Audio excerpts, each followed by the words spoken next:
আয়নায় যে মানুষটিকে দেখতে পাই তাকে আমি ঠকিয়েছি অসংখ্যবার।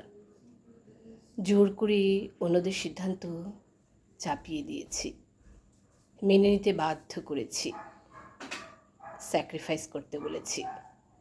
অনেক সময় সে হাঁপিয়ে গেছে, অসহায় হয়ে আমার দিকে তাকিয়েছে।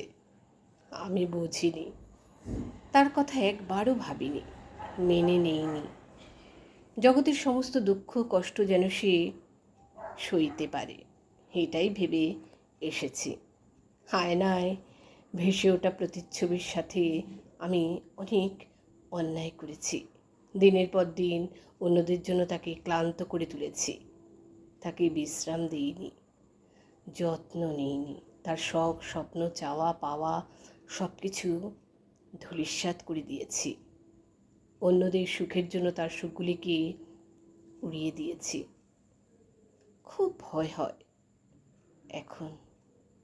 ওপারে তো সব কিছুর জবাবদিহি করতে হবে।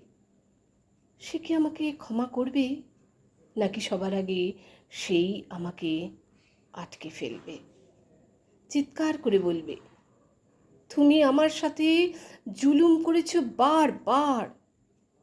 মেনে নিতেই হবে, কারণ আমি আয়নার সামনে এই কথাগুলো বলে নিজের প্রতিচ্ছবি ব্যক্ত করেছি।